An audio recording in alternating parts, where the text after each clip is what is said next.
Apprehend God in all things, for God is in all things.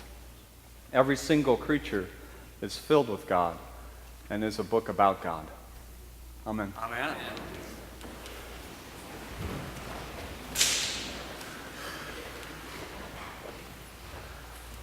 Well, happy Labor Day. I guess tomorrow's Labor Day, but anyway. So summer's over, right? It's officially over. We have a way to mark the ending of this great thing we call summer. And I'm kind of sad about it. I don't know about you, but the way I hear the kind of summer is over is no more lollygagging. No more kind of slow, peaceful mornings. No more of that just slow summer. I mean, we don't really have as much of the summer pace, but it's still kind of there. No more of that summer pace because it's back to work. It's time to get back and ready to work. It reminds me of the thing, there's a sign that says, Jesus is coming. You ever see it? Jesus is coming, so look busy. And that's what this time reminds me of. Look busy, get busy. And I can feel it around my house already that in the mornings, we got up pretty early in the summer, but it was a slower feel. And now you hit the ground running. Go. So I'm kind of sad about, why do we even celebrate this? I mean, Labor Day? It just sounds painful, right? And it feels painful sometimes too. Well, so I really kind of struggle with where we are. I really like the saying, all work and no play makes Jack a dull boy. I like that saying. I probably would even say sometimes work interrupts play. I mean, if I didn't have to work, man. But the truth is, when I get in this attitude, this kind of babyish attitude, I miss something. I miss a real part of life. Because really and truly, and we all know this to some degree, work is a gift. Work really is a gift. Just ask somebody who doesn't have a job right now, and they know. Work is a gift. Work gives us an opportunity to use our gifts and our talents for, as our collect says, for the common good. It gives us an opportunity to grow and develop. It gives us a place and a way to reach. It's kind of a satisfaction and a fulfillment of a job well done. You ever have that? That sense where you just know you did a good job and it feels right? And more than that, work helps us to find what we do best. Because not everybody does everything well. And work helps us to find out what we do best. So if all work and no play makes Jack a dull boy, all play and no work makes Jack immature and undeveloped. So we need them both. See, really, work and play are two sides of the same coin. And we need them both. So to celebrate work makes sense. And the thing is, a lot of how we see it is going to depend on how you look at your job or how you look at your work, whatever it might be. From a kind of practical economic standpoint, work gives us a place where we can go and make money so we can provide for ourselves and our family and contribute to society. But from a spiritual perspective, from our spiritual tradition, work does much more than that. Work is about much more than that. See, because from our spiritual tradition, work is much more about who I am and what I bring to the job, so much more than what the job is. I want to say that again. From a spiritual perspective, from our Christian spiritual perspective, work is much more about who I am and what I bring to whatever job it is, more than the job itself. Okay?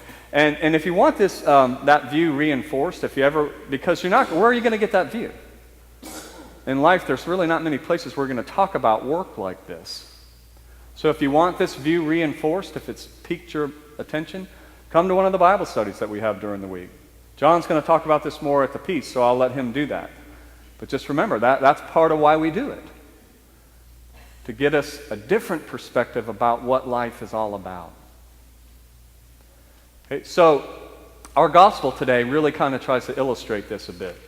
I mean, one way you can see it is within this context, the context of work and work as a gift. This is a way our gospel can illustrate it for us. Okay, Jesus is talking to the people, and he sets up life like this. He says, think of life like a big wedding banquet, a big party. And you're invited. You get to come. You get to come be a part of this party. But the best way to enter into it, he says, it's not by going, hey, look at me. Look how important I am. Look, I'm important. I'm important. Can't you tell? And then go try to find the place that shows how important you are. He says, no, enter into life from a place of humility. From a place of humility. Now, humility doesn't mean feel bad about yourself. Humility doesn't mean everybody else is better than you. Humility comes from the word that means essentially from the earth. So when we're humble, what it means is that we're down to earth. We're grounded, even natural. So we're down to earth. So it's coming at life, coming at work from that down to earth place. And when we do that, when we come from that place, life is affected. It makes a difference when we come at life this way, when we come at our jobs, our work, from a place of humility, from a place of being down to earth. It makes a difference. And if you think about it, you know people in their jobs who come at their job from a down to earth place. All right, I think of whenever I get to go grocery shopping. Yeah, woohoo! Yeah.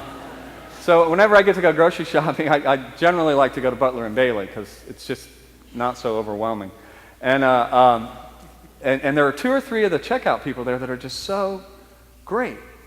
They're just it makes me feel like they're really glad I'm there. They care about me as a person. I don't know if they really do, but it feels like it. And it makes a difference for grocery shopping. You think about doctors and nurses who really care about you, who when you go to see them, they take the time to see you, and they're not so rushed and hurried about getting through with you so that they can get on to the next person. A doctor or a nurse who genuinely cares. Cindy and I experienced this in Dallas with our pediatrician. He was like an old country doctor. So here's this old country doctor in the middle of sophisticated Highland Park in Dallas.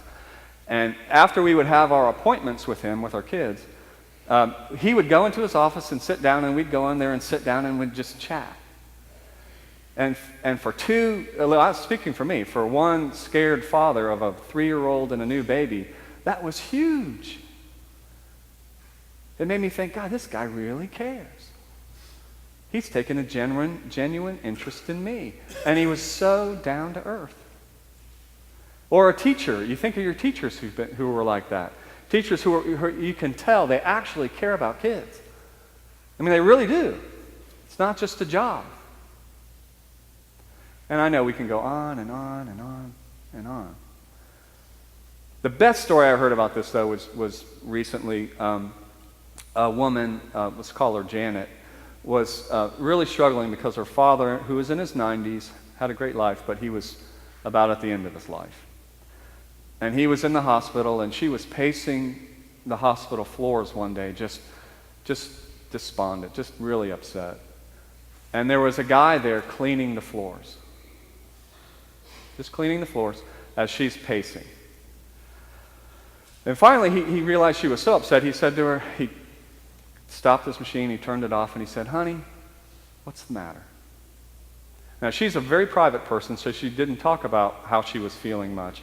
But something about the guy just let it all come out. And she just, bleh, and she just talked and talked and talked about how afraid she was and how wonderful her father was and how great their relationship was and how much she's going to miss him and how unsure she was that since she wasn't going to have him to call on the phone if she was going to be able to be an adult. And she talked and talked and talked until she just stopped, and he was just holding on to her. And finally, he kind of took her by the shoulders, and he looked into her face, and he said, "Now, honey, you just got to trust that God is right here, right now with your father. You got to trust that God's going to do what's best for your father. You got to trust that God's going to take care of your father." And then just think about the gift of your father, that you got to be his daughter for this long, that you and he got to have this special relationship. And you think about that, and just remember that your father's going to be all right, and so are you. And then he went back, started cleaning the floors again.